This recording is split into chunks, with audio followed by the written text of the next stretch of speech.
Hello, this is Essie, the rich woman. Today is Tuesday. I think it's like 5 o'clock. Yeah, I think it's 5 p.m. Um, my last video, if you haven't watched it, you should watch it. I might even put it in the comment section. But I got a lot of comments and um, been talking to someone, and um, I've been getting a lot of, Yahweh has been sending me a lot of motivational speaking. So the videos have been coming up on my YouTube feed, because, I talk to Yahweh about what I'm going through, like I talk to a friend. I don't do this bow my head, close my eyes type of thing. I sit and I talk to Yahweh, just like I'm talking to a friend that's sitting next to me. And I like talking to Yahweh like that because it's more genuine. And you basically treating him like you would um, anyone you talk to, except I don't cuss. Of course, I don't cuss when I'm talking to Yahweh, and I don't cuss anyway. I try not to cuss. The only time I might cuss is if I'm so angry and it slip out. But I try not to cuss because of what I have learned about some cuss words. And then I see the Bible said we should live holy. So, and then, anyway, to each his own. But I'm so comfortable when I talk to Yahweh that I kind of have to watch what I say, because I want to give him the utmost respect. So that's why I say sometimes that like a cuss word may slip. I'll be like, oh, you know. But so I was thinking about this close family member. Someone left a comment about there's family and then there's relatives. And I was like, wow, I didn't even think about that. So I said, I'm going to look at this person as a relative. When I get married and have my kids, that'll be my family. But this person to me does not act like a family. The person I'm talking about in my last video.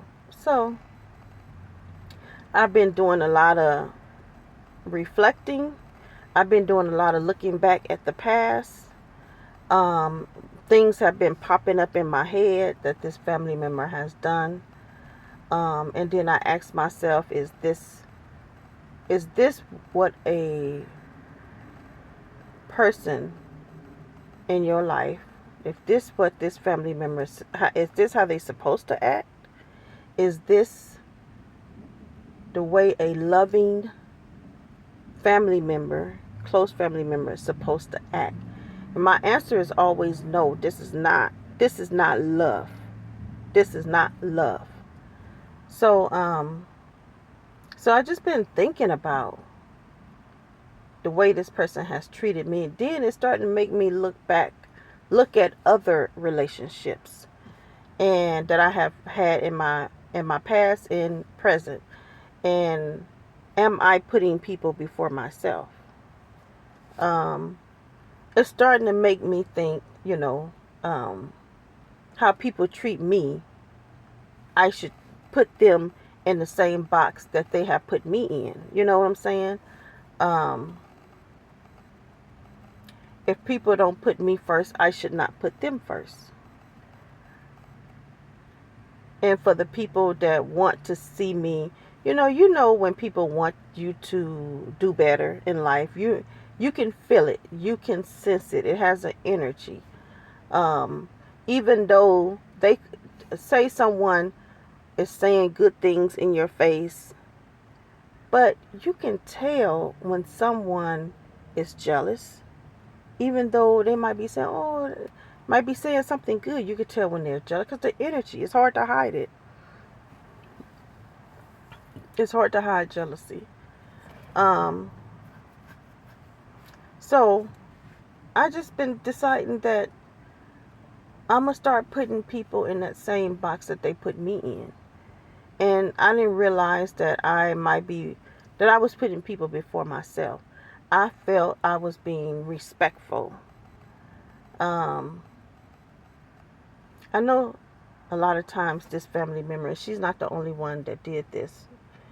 But because I live in my car, in very close proximity, everything is close, I'm not in a house or apartment, so my phone is always close to me. And a lot of times I'm watching something on YouTube. Um, it's always near, very close. Um, and so when someone texts me, 9 times out of 10, I text right back. When someone calls me, I just push the button. And so this family member and another person too has done this. So when they call and I just push the button, hey, hello. Oh, that was fast. Oh, that was fast. I was like, okay, yeah. So this family member kept, every time that the person would call, I would just click the, answer. Look, I don't play games. I don't like games. I don't like, I just don't like it. I don't play games. I'm a very genuine person. So I'm not going to sit there and look at the phone and let it ring 3 or 4 times before I answer it. So if you call and I answer it at the first ring, and then you say, that was fast. Oh, we got to spend 5 minutes talking about how fast I answered the phone. And I'm like, it got to the point where I'm like, you know what? I'm like, I live in my car, so my phone is always near me. And I kind of got upset at the person, and I'm like, why do you have to keep talking about how fast I answered the phone? So I had a friend that did the same thing. And I'm like, oh, you answered the phone fast. And I think maybe it makes them feel good.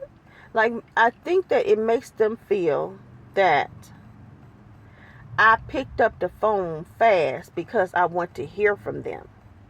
Because maybe they think I'm lonely. Maybe they think I'm depressed or sad.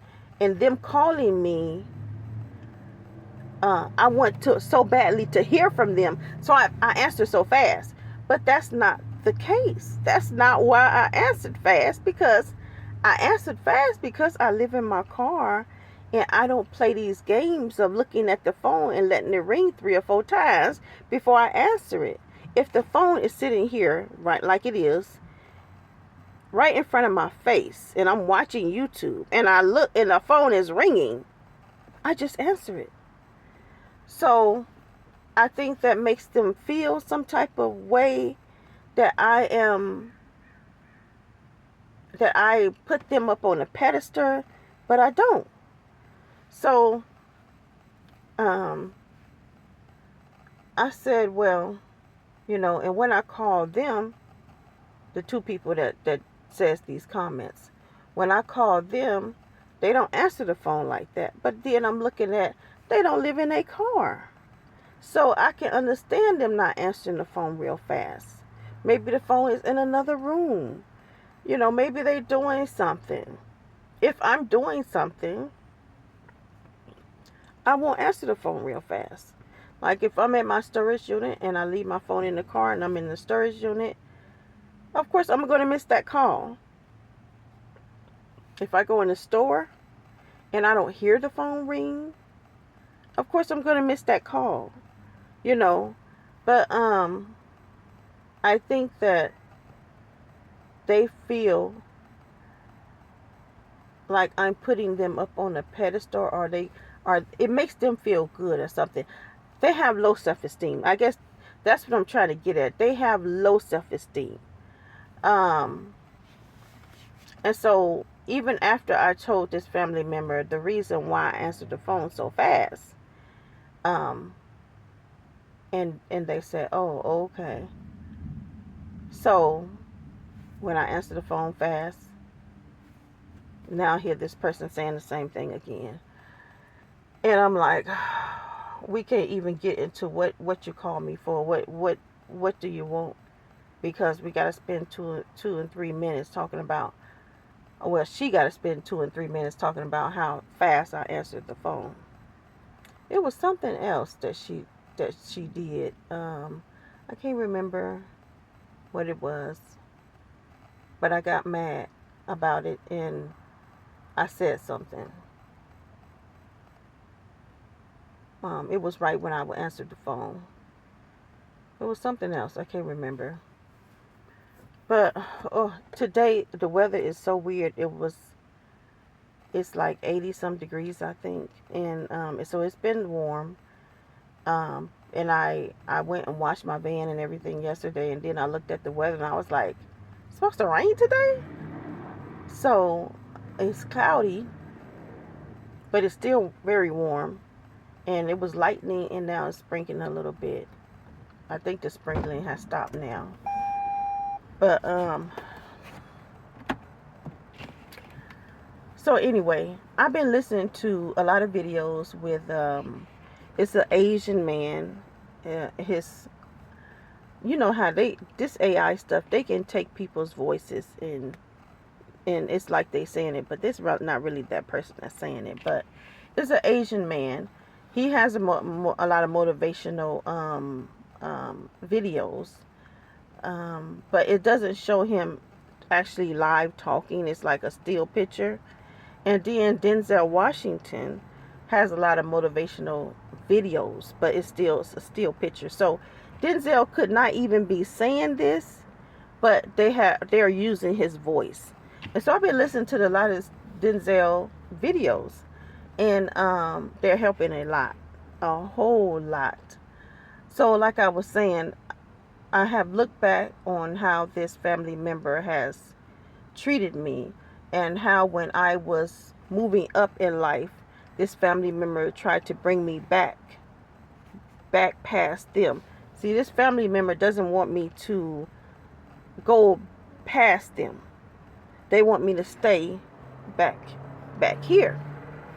And I remember when I had moved out of the area of where the family member was and moved to a nicer area.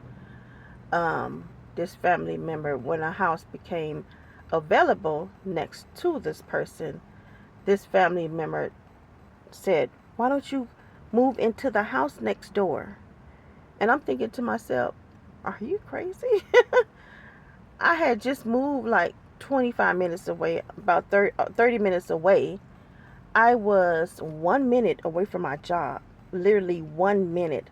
I would leave out of my apartment building, make a left turn. I would leave at 12:14, make a left turn out of my apartment building, and get to my job at 12:15.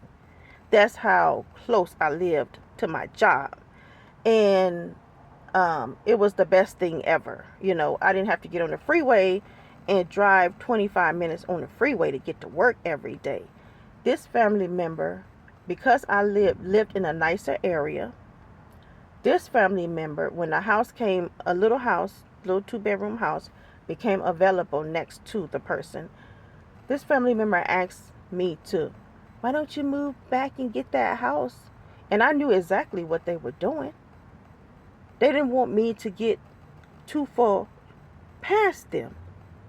No, come back to this area. Come back and stay in this house. You can't get too far past me. And the same thing when I was going to college and I had majored in computers.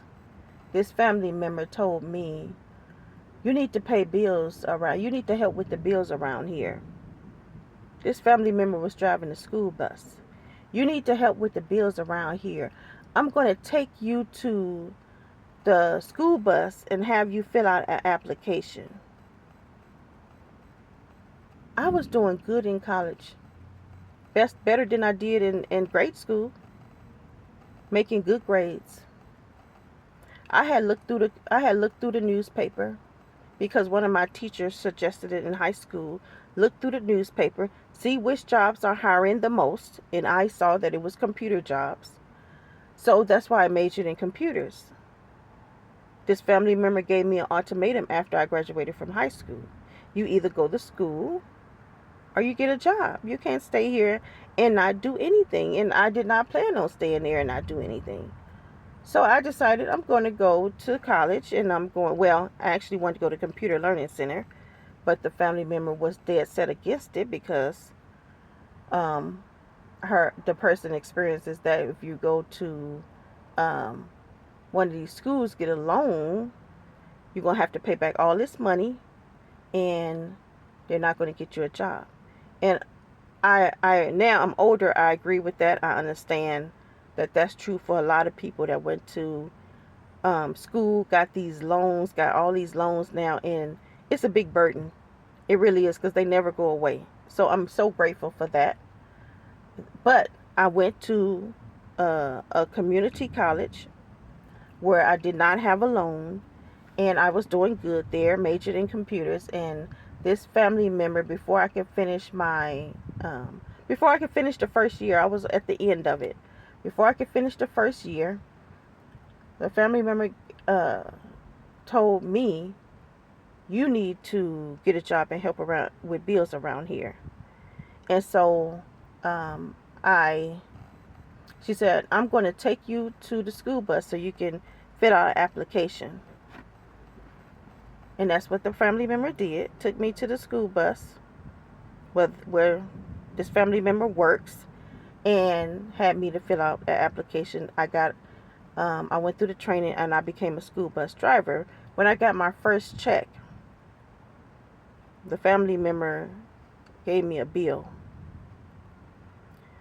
And I'm thinking in my head, before this family member gave me a bill, I'm thinking in my head how much money I'm going to have to pay this family member for rent, for food, and all those utilities and everything. And I'm thinking in my head how much I'm going to have to pay. I know how much the rent is. I know how much the bills are. So I'm trying to figure out in my head how much this family member is going to tell me I have to pay, right?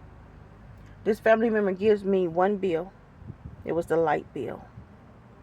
And she said, you can pay this bill. I looked at the bill. The bill was $30-some, electricity bill. And I thought to myself, I dropped out of college for this. I thought she said she need help around here. And that's for the first time I knew that it was not about needing help around the household. It was not about paying bills, but it was about me not getting past this person. It was about me staying behind this person. This person sabotaged me and have been sabotaging me my whole life.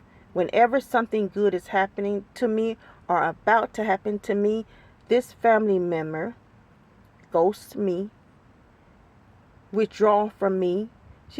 This family member do all kinds of tactics to, at the time where I'm supposed to be happy, like now I'm supposed to be happy, right? I'm getting an apartment soon after over 14 years of being homeless. So I'm supposed to be happy now. So this family member does things, either putting other people before me to hurt me, either drawing away from me to hurt me, all kinds of things, making up things, bringing up things, anything that the person can do to take my joy and to take my peace. This family member has done it. This family member has even said to another family member that she wanted to see me fall. So I've been thinking about a lot. And I've been thinking about the past. And I've been thinking that love doesn't do this. Now, I'm very aware that this family member has low self-esteem. And this family member is very insecure. It's really not about me. It is about this person. And this person is weak. This person always would say to me, "You're strong. You're strong." And so I guess they find it, the person is not nearly as strong as I am. It's sad, It really is. Because this person letting the devil use them. And I've been listening to the speaking, and it's saying that you need to cut off people that don't rejoice when you're moving up. They don't rejoice. You need to cut off people that try to drag you down. I thought about Abraham. And Abraham, he left his father. And I often wonder, like, why did he leave his father? What really happened between him and his father? Because it didn't say it in the Bible that I had read. But I know Abraham was set apart from his father. But when I listened to the book of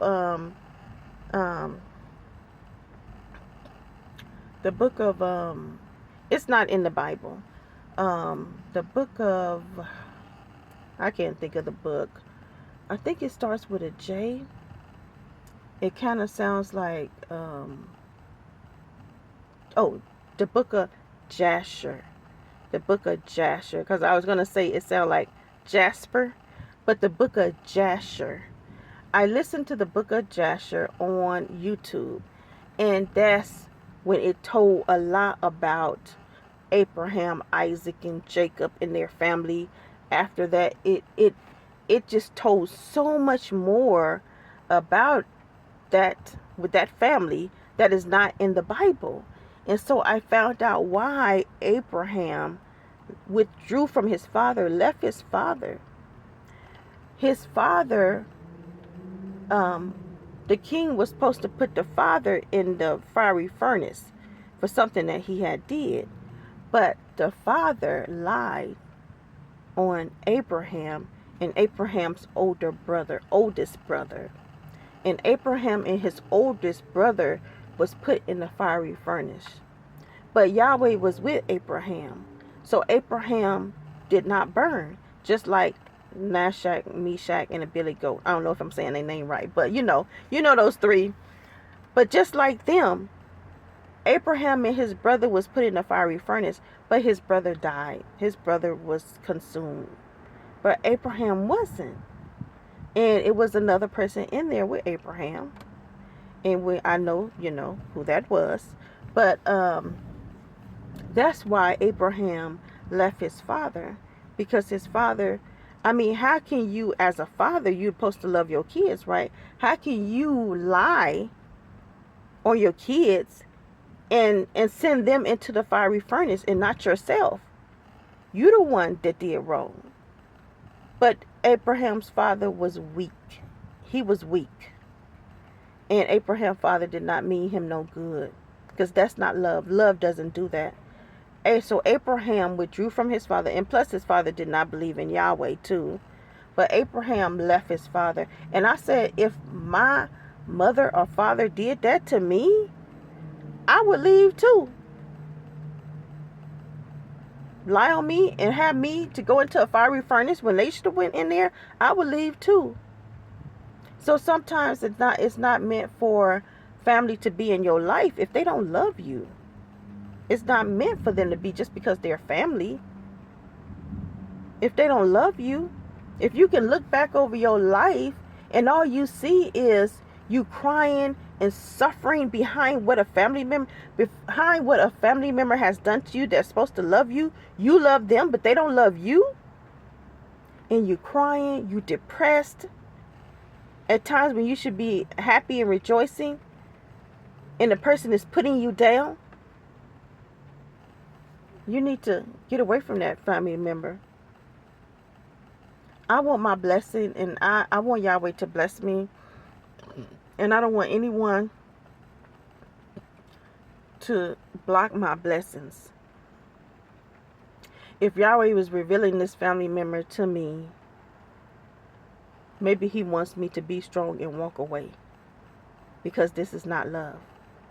Because when he blessed me, this family member is going to be partaking in my blessing, that never wanted to see me rise, that always wanted me to stay behind them. Why would I share any of my blessing with someone that always wanted me to stay behind them? This person is miserable. They're miserable. Because a person that has peace and love would not do this to someone else. It's almost time for me to end this video. The 26 minutes go by so fast. But yeah, I've been learning a lot. I got to keep listening to the Denzel Washington motivational speaking, because it's helping me a lot. I'm still thinking about what I'm gonna do. If I'm gonna cut this person off completely, or if I'm gonna just cut this person off in other ways. But it's hard for me, you know. I usually cut people off completely. It's hard for me.